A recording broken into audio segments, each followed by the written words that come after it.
Here I'm setting up the spacing for the hinges. Since there's not a lot of strain on the joint, I'm using just critical bond glue.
Because there's not a lot of stress on the joint, I'm just taping it, and I will clamp the ends because there's not much glue surface.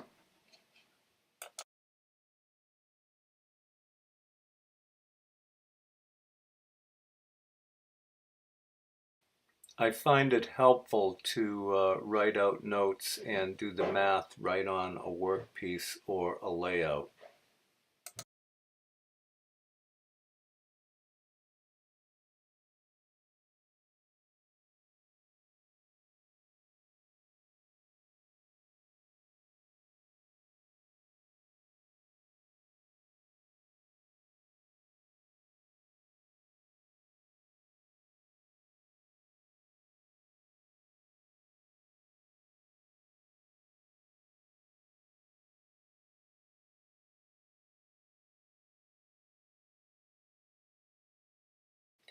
And here's the jig with the ends clamped so that I know I have a good glue joint and it will stand up to the routing.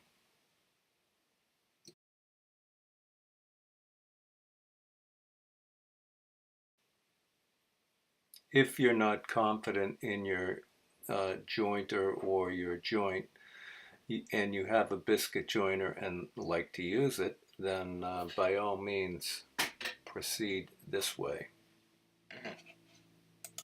You'll note that I measured from both ends to get my center line.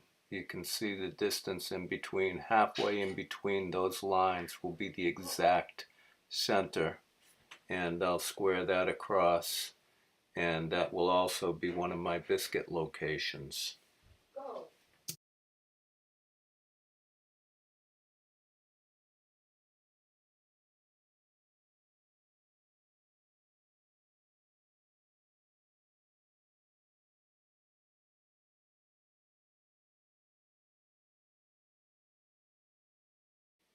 Here I'm getting the rest of the marks for my biscuit location and also the hinge location.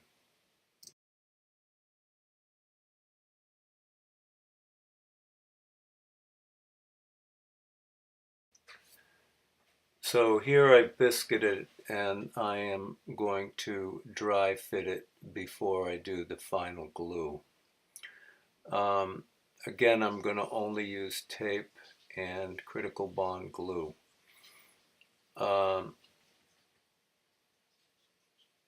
When I glue with biscuits, I like to actually take the biscuit and run it through the bead of glue.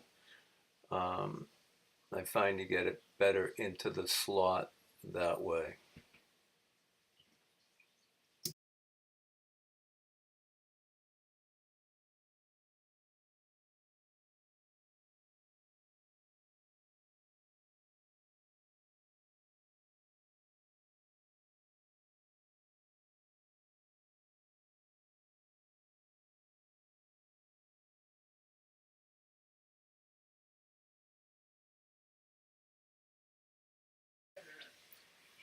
If I were a little smarter, I would have done this in the vise.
Just to be safe, I checked to make sure it was flat.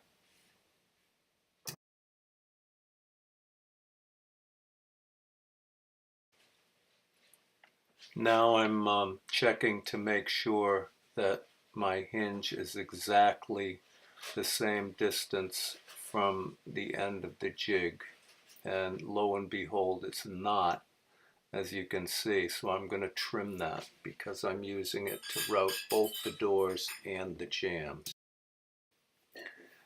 Now I'm going to set the cleat that's going to set the depth of my hinge front to back on the door. I've cut some 5/8 of an inch thick blocks, and I'm using that to space the cleat. 5/8 of an inch will be how far in my hinge is routed into the 3/4 inch door.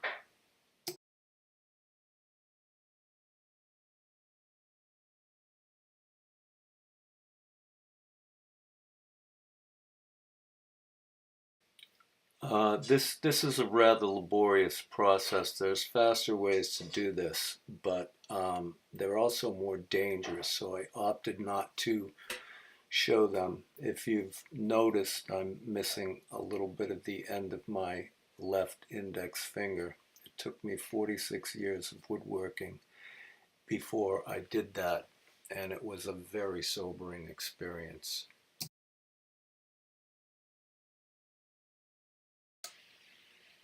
Here I'm fastening the spacer cleat on, and I just using some alligator clamps just to hold it while I can drill it. I don't need to really clamp it because between the alligator clamps and my hand I can get enough pressure.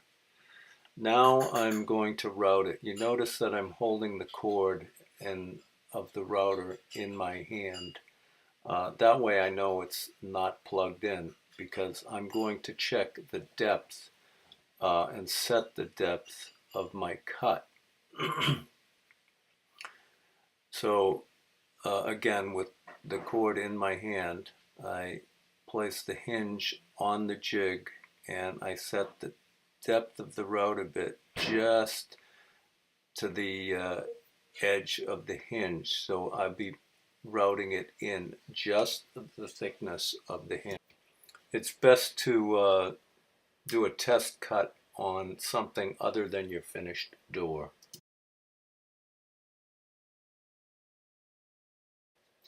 Because my style on the cabinet is at 22.5 degrees, I've screwed the jig to the workpiece. Now I leave the jig on and take my chisel to using the jig as a guide to help square out the corners. If you hold the chisel flat against the jig, you'll get an easier cut.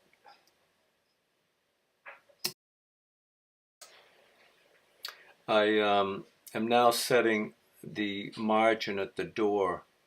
I have a lot of 3/32 spacers, so I set the jig 3/32 up from the door, and that's going to be the space of my margin from the door to the cabinet.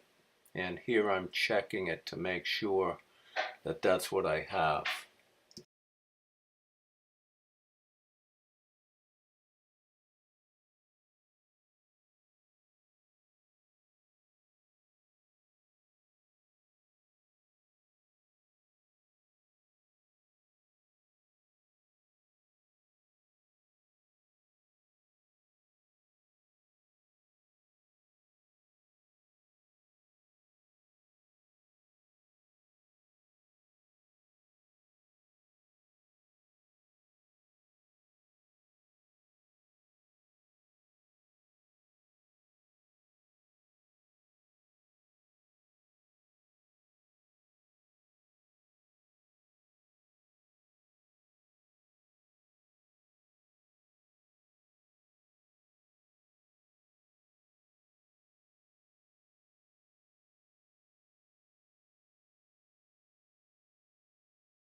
So I found that I've had to make a couple of adjustments to make the hinge fit. Now I have the hinge fitting the way I want it.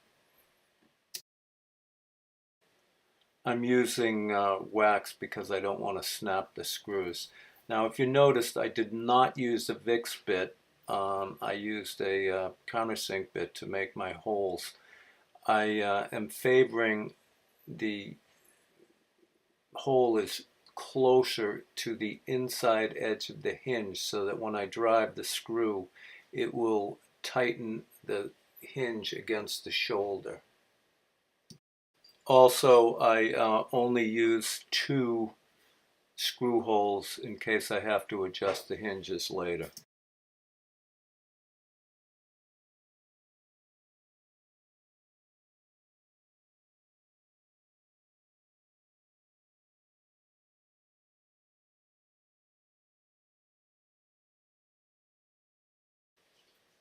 I'm checking my spacing one more time um, before I send everything home.